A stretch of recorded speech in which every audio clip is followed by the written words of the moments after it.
wafdiga uu hogaaminayo madaxweyne mustafe muxumed cumar oo ku guda jira socdaalkii uu ku marayay gobolada Daawa iyo Liibaan ayaa markay gaadheen xarunta gobolka Daawa ee leey waxa soo dhaweeyay shacab tiro badan oo isugu soo baxay soo dhaweynta wafdiga uu hogaaminayo madaxweynuhu.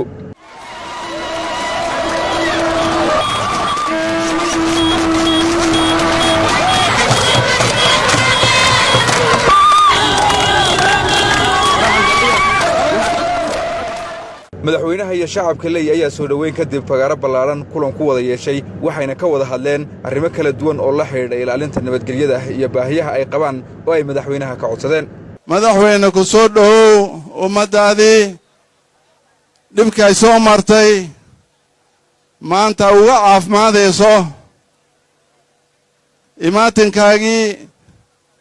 imaatinka dawlad deegaankeenii dhammaa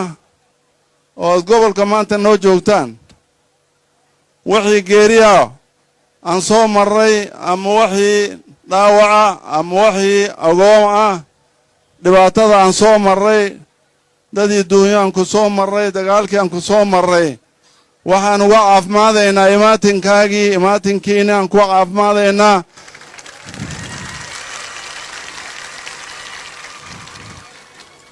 dalkii aan garanayno waxaan ku soo marray maanta haddaan nidhaahno leey maxaa lagu soo maray waagii haylisalaase maxaa lagu soo maray dargiga maxaa lagu soo maray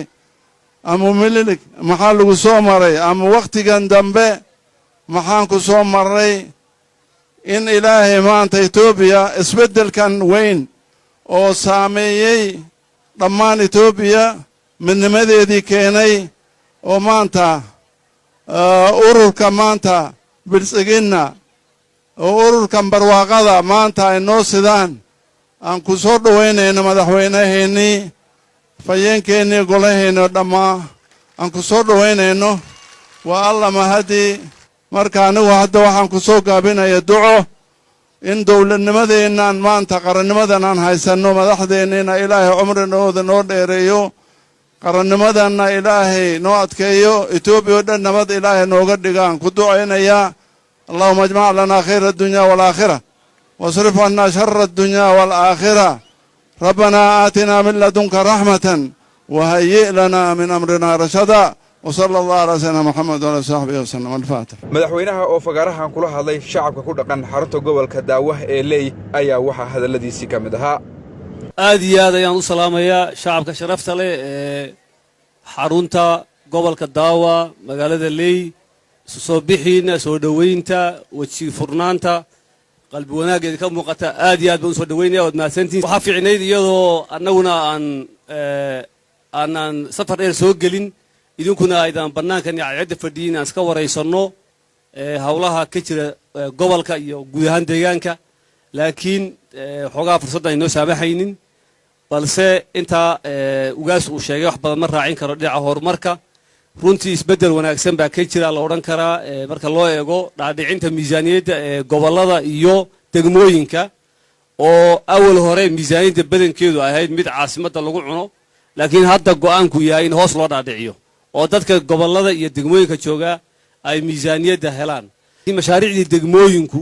ay iyagu fushanayeen badankoodu maadaama miisaaniyaddoodii la siiyey waxaan filayaa in xilli kale la soo bandhigi doono inta la maaragtay la soo diyaariyo shacabkan loo soo bandhigo si ay u arkaan bilowga fiican ee ka jira dhinaca horumarka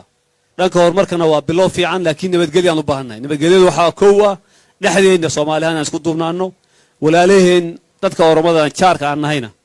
walow dad jaari mar walba xurguf ay ka dhaxayso oo isqabqabsi la xiriira ama dhulka ama la xiriira maaragtay dadka xoolo dhaqatada xoolaha isku qabsada ama ceelasha isku qabsada ay jirto haddana wax walba oo dhibaato jira in si nabadgelyo lagu xalliyo in miiska wada hadalka la yimaado halka lagu xalliyo ayaa loo baahan yahay taana in nagu caawisaa maan rabnaa oo qacmahan is qabsano oo colaadaha faraha badan ee aagan ka jira maadaama deegaankan uu yahay deegaan saddex xagal ah ama laba xagal aan oran karo dekada oo kale noqon kara inaan ka taxadarno colaado inay ka jiraan aaga colaadaha meelahan ka jira waxay ragaadinayaan dhaqaalaha iyo nolosha dadka bay la hadlayaan taana sidaa inaan yeelan rabnaa